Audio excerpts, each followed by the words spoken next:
a pretty rich history when it comes to Black history or Blacks in history.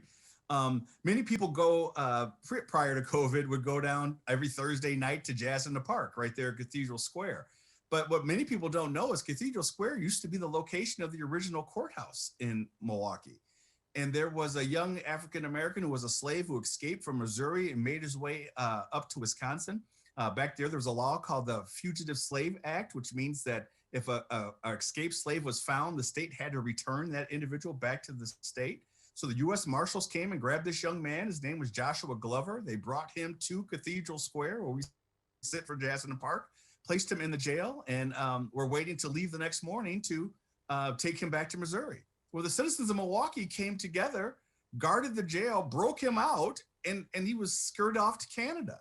So we became the first state to pretty much go against the United States in regards to the Fugitive Slave Act.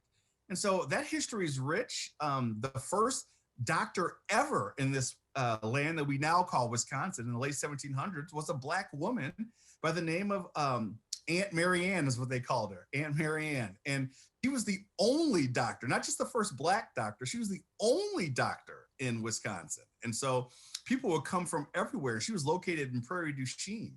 And even when the troops came after the Civil War, before the Civil War, when Wisconsin was becoming a state and had a fort built, they still went to Aunt Mary Ann for medical needs. So our Blacks in history, our U.S. history is pretty rich. Well, yeah, so I was kind of surprised. A lot of people have asked me, they're like, I see that we just renamed 4th Street Vel R. Phillips Street.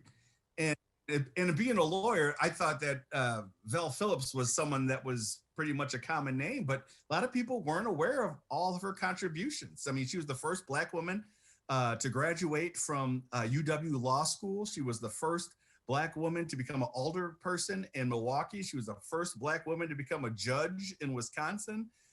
She was the first Black woman to become Secretary of State. She was the first woman to ever be elected in statewide office of African-American descent when she was Secretary of State.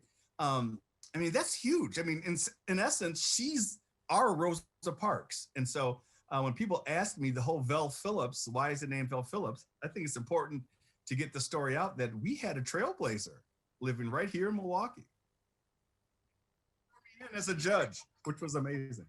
Yeah. And she swore me in as a judge.